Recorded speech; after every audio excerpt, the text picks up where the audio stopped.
Hey guys, it's Cameron from themoneyventure.com. In this new segment, we're going to show you how to invest in stocks with just $50 per week. We're going to give you an inside look at my own portfolio. We're going to show you why I pick each investment that I pick. And then lastly, you're going to be able to see actual balances, gains, and losses. This segment is called Invested by the Money Venture.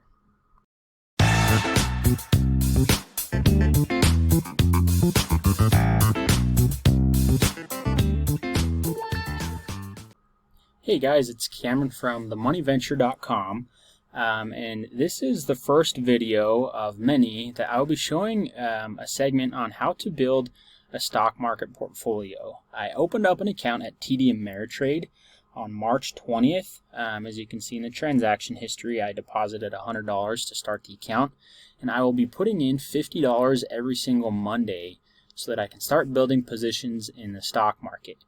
I actually ended up taking the few positions that I started with at TD Ameritrade and transferred it all over to Fidelity because Fidelity just came out with a new feature that lets you invest in any company in fractional shares. So that means I could invest in Amazon, for example, whose share price is a few $1,000s, but I could just put in $5 if I wanted to, rather than being required to purchase one whole share at least.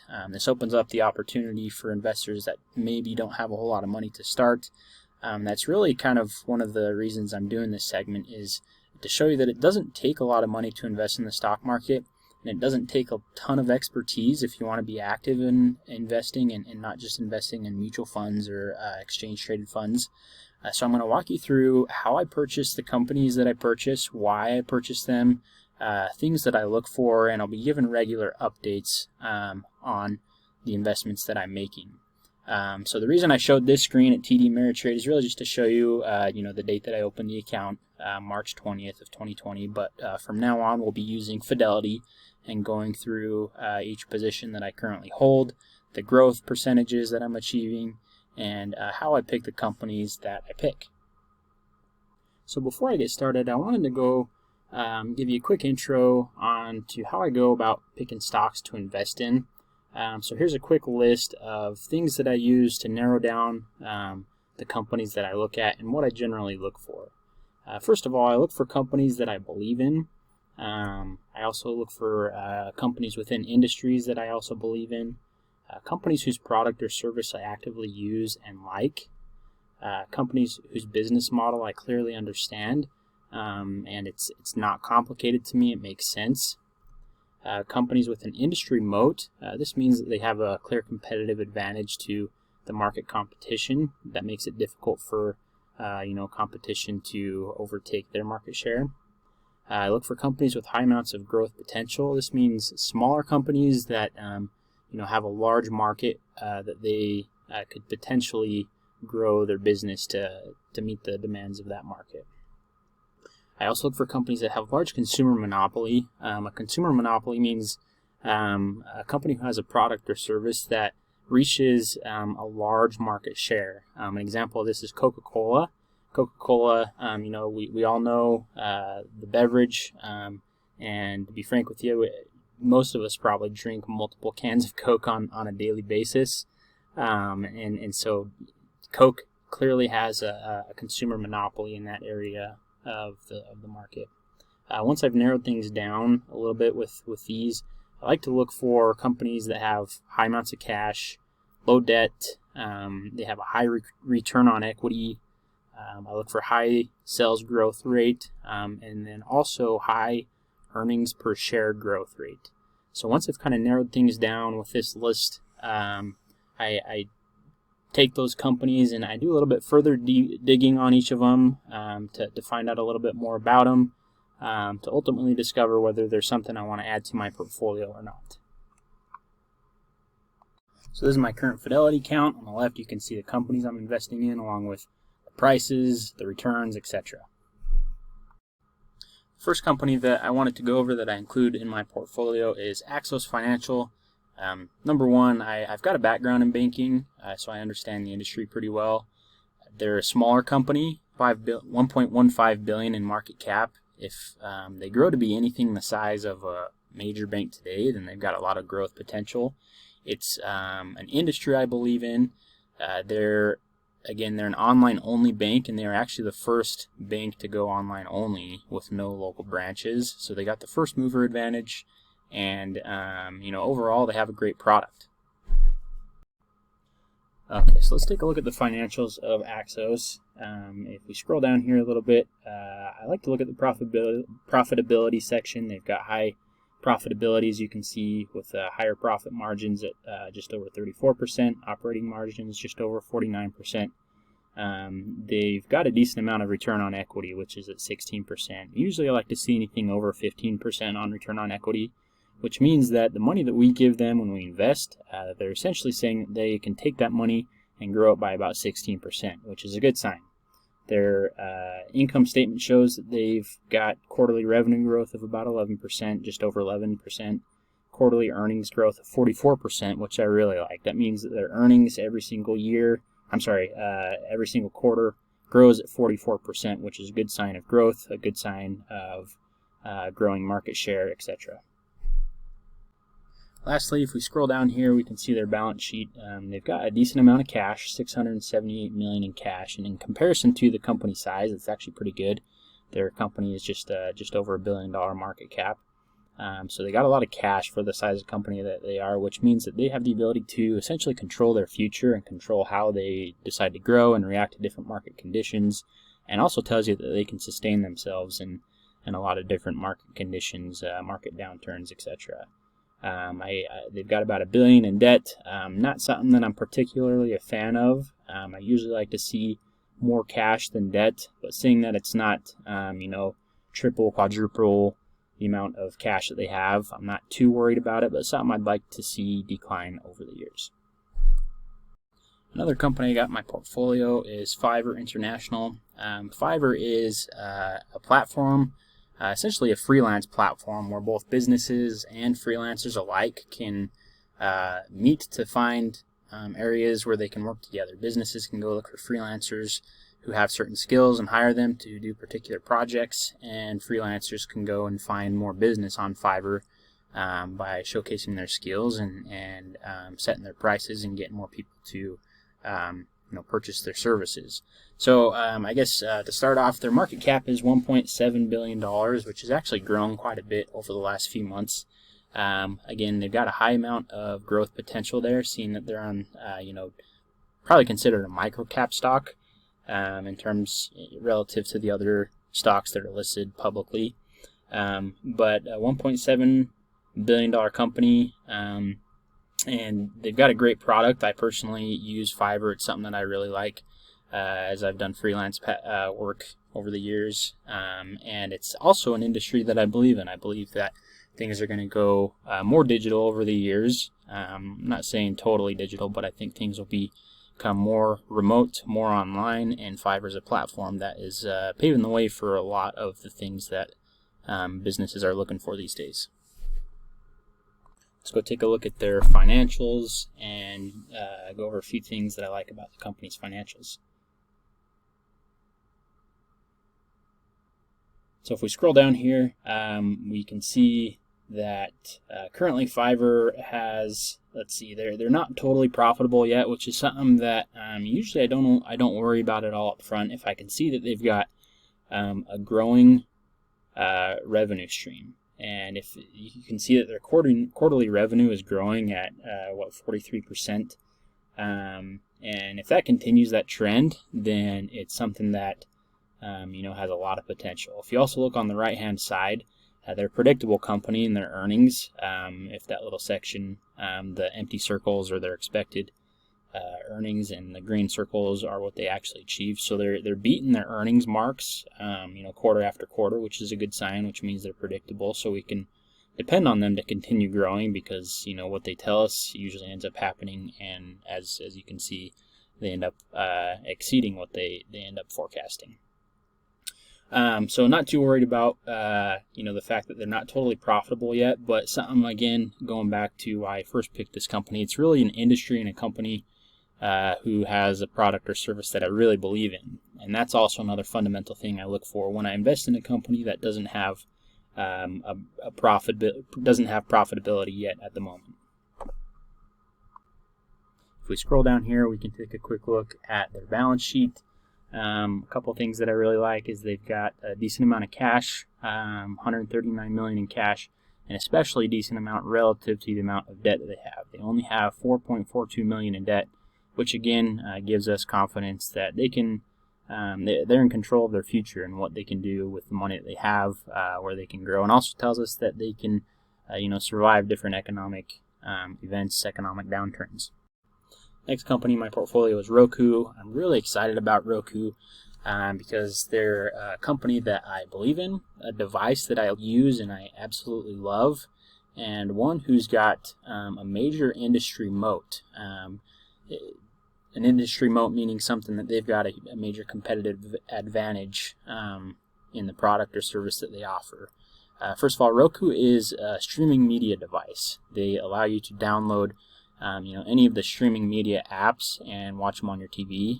Some of the apps that you're familiar with might be Netflix, Hulu, Disney Plus, Sling TV, anything and everything, Amazon Video, Prime Video. And Roku is essentially the means by which these major apps can stream their movies to users.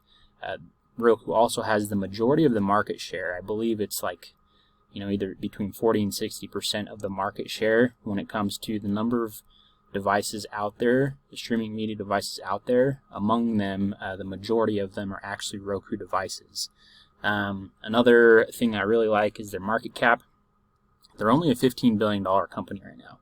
If you look at a company like Netflix, for example, in a similar industry and in the same industry, but maybe a sister product, is Netflix is anywhere, I believe, from 150 billion to 200 billion, give or take. I might be slightly off, but either way, if Roku grows to be the size, anything close of Netflix, this could be an investment that could, 10 times your initial investment, which has a lot of growth opportunity and is really exciting as an investor.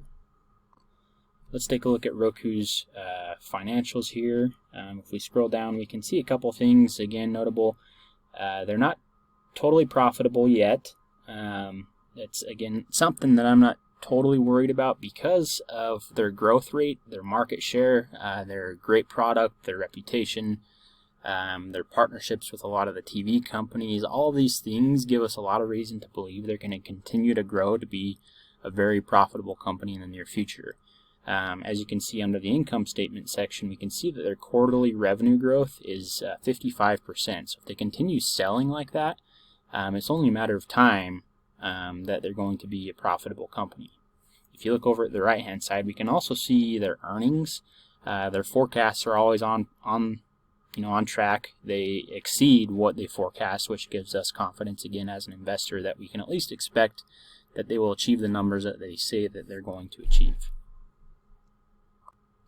Again, let's scroll down to their balance sheet here. Another major thing that I really like about them is they got more cash than debt, $588 million in cash and just under $500 million in debt. Obviously, the less debt, the better, I like to see, but it's a positive sign that they don't have more debt than they do have cash. Next company in the portfolio is Stitch Fix. To be honest, it's probably a company that I did never anticipate investing in, but one that I'm really excited about. And to start off, I really started investing in them after I tried out their product, which is pretty awesome. So Stitch Fix is an online clothing company that has stylists customize different fashion and apparel styles for you and sends them to you once a month, once a quarter. There's a few different intervals that you can choose, but the nice thing about it is they're more of a technology company than they are a clothing company. Their technology gathers information from all of their customers and is able to pinpoint and accurately find the right styles for you. That they know that someone that might be a certain body type might fit better in certain clothing styles than others, and that's all due to their data-driven technology. But after using them, surprisingly, they send me a lot of clothing that I absolutely love that I probably never otherwise would have chosen in the first place. But their stylists are, great at what they do, and again, they use the data along with our personal preferences that we input to give us a good list of different styles that we can try, and they send us something every month, and it's kind of exciting to get that little box every month. It's a very great technology company to invest in, and they've got a lot of growth potential. Market cap is $1.9 billion. Again, considered a pretty small company relative to the stock market, and has a lot of potential to grow. Let's take a look at their financials here really quick. Again, they're just about a $1.7 billion company. If we scroll down here, we can see that their return on equity could be a lot better.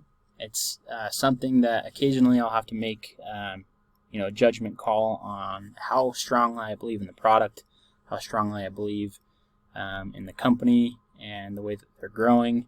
So something that I was willing to put my judgment on the other positives of the company to invest in them. One thing you can look at over here is their earnings. Again, they're a predictable company who's met or exceeded their forecasted earnings, which again is something that we like to see. They have quarterly revenue growth of 22%, which is a decent amount. Could be better, but something that if it continues to grow, I believe will be a profitable company, and one that will trend upward when it comes to clothing and fashion and how we actually shop. But perhaps the most important thing that I like about the financials of Stitch Fix is they got a decent amount of cash, which is almost double the amount of debt that they have. $300 million in cash and only $149 million in debt. Again, which is a good sign that they know how to manage their money for the most part.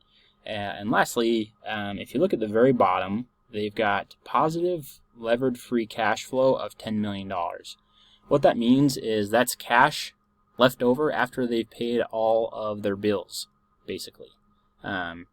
So long story short, they've got a lot of leftover cash that they can use to add to their cash balance, invest in other areas of the industry, marketing, innovation, all kinds of things. So levered free cash flow is a positive sign as well, and perhaps one of the things that helped me decide to invest in Stitch Fix, even though they had a bit lower return on equity and could be a little bit better on their quarterly revenue growth.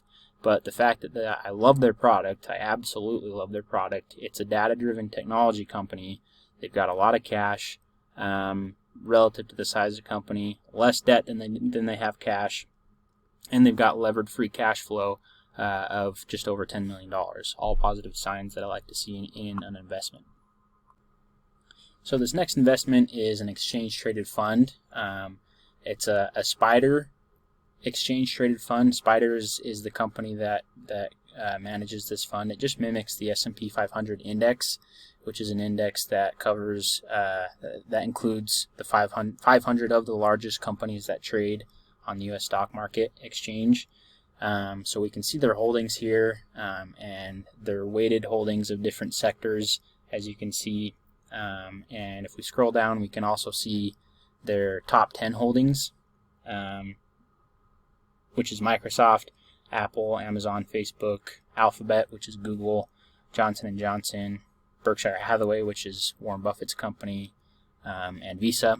Again, it was one of the first investments mainly to achieve diversification before I started building my stakes in individual companies. So the next company that we'll take a quick look at is Spotify. We're going to use Fidelity because Yahoo Finance, for some reason, at the time that I recorded this, didn't show the ratios that on there. It just said NA for some reason. So here we're going to use it on Fidelity. But a quick intro, Spotify is a data-driven technology company for music and podcasts. So long story short, if you're listening to music or podcasts, chances are most people are listening to it on the Spotify platform. So let's scroll down here a little bit and take a look at their market cap. Currently they're at $28 billion market cap. If we scroll down a little bit more, we can see that they're earnings per share growth last quarter versus the same quarter prior year is about 75%. And the rest of these ratios on this page are really more for your convenience. You can pause and look at it. Personally, they're not things that I used as reasons to invest in Spotify, so we're going to take a look at their financial statements to kind of go over a couple other things. So pause and look at these if you need to. But here's their balance sheet. What I wanted to point out on the balance sheet is if you look at the cash and short-term equivalents, cash and short-term investments, you can see that they've got just about $1,972,000,000 in cash, which is a lot of money to be sitting on in cash. And compare that to the amount of long-term debt that they have, which is just about $698 million. Both things that I really like to see in a company that has a growing trend in the industry, has an industry moat, and has a great product. Essentially, what I didn't mention before really quick is their data-driven technology allows them to customize the music and the podcasts that you listen to based on your liking. So they can help you find and even recommend different playlists for you to find different content that would fit the types of likes and content that you like. And they're surprisingly accurate. I personally use Spotify. I love it. I think they're in a great position to continue leading the industry in podcasting and music, and therefore that, along with these other ratios that I've shown here, pose a great investment opportunity. And finally, the last company that we currently have in the portfolio is Zillow. Zillow is essentially a platform for real estate agents to list different real estate listings that they have, and they pay the platform a fee for being able to list on it. For consumers, if you're like me, I use Zillow when I'm looking for homes to purchase in different areas, and they're an excellent source to basically find good homes that meet the types of things that I'm looking for. A recent thing that they launched is their home buying program.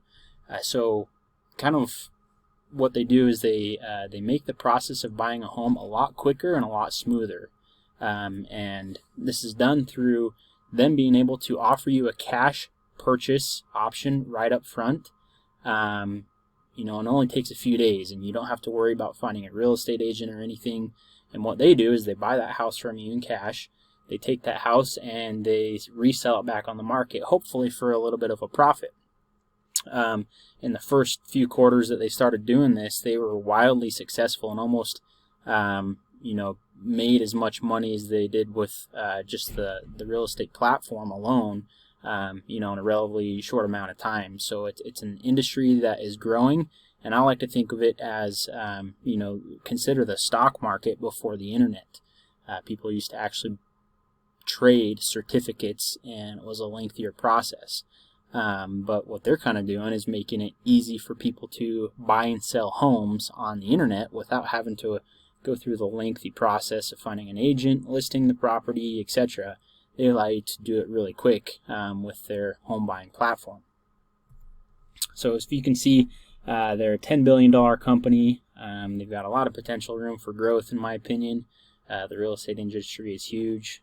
Let's take a look at a few of their fundamentals and financials here. If we scroll down, we can see that they're currently not profitable at the moment, which is fine. Again, I like to see that companies have a growing revenue or growing trend, growing market share, and as long as they have that upward trend, and they're hitting the forecasts that they say that they're going to hit, as you see on the right-hand side, their earnings are meeting or exceeding their forecasts. These types of things make me okay with investing in a company that hasn't quite been profitable yet, because these indicators indicate that it's just a matter of time before they actually become profitable. Let's scroll down here a little bit. We can see their balance sheet. They've got a lot of cash on hand. Again, one of my favorite things is seeing that they've got a lot of cash. Consider your family or your personal finances. If you had a crap ton of cash relative to the amount of debt you have, you're sitting in a pretty good position, and you can feel confident that you're going to be okay financially in almost any market condition.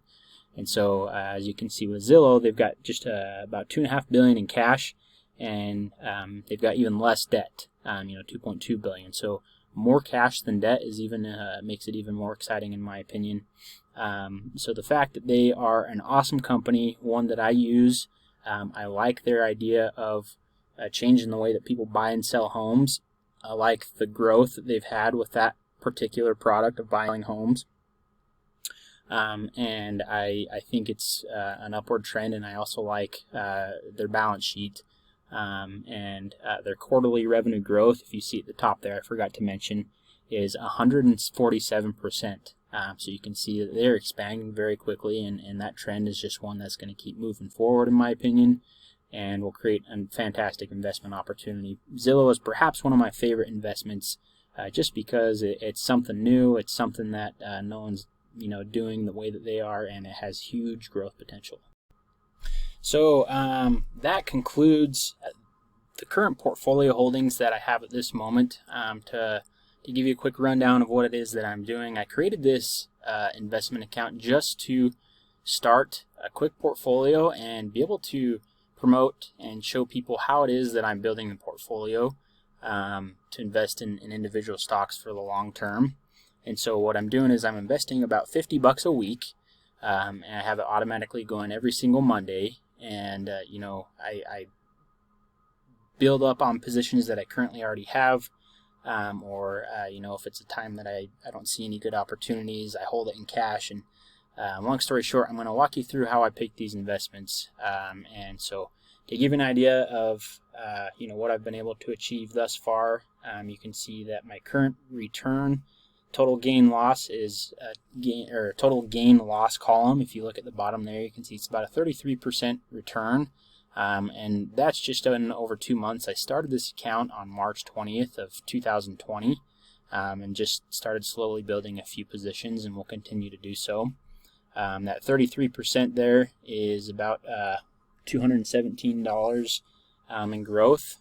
So the total portfolio value isn't that much. It's only $867, but $217 on $867 in a couple months isn't too bad. So anyway, I'll continue to show regular updates on the portfolio, why I make certain position or certain purchases that I make, things that I like about the companies, and the ultimate objective again is to kind of give you an idea of how to build a portfolio of your own, and to see that really it's not that difficult, if you want to be more of an active investor in the stock market. If you found this video helpful, please give us a thumbs up located just below the video. Don't forget to subscribe to our YouTube channel by clicking the subscribe button below to be the first ones notified about our latest content.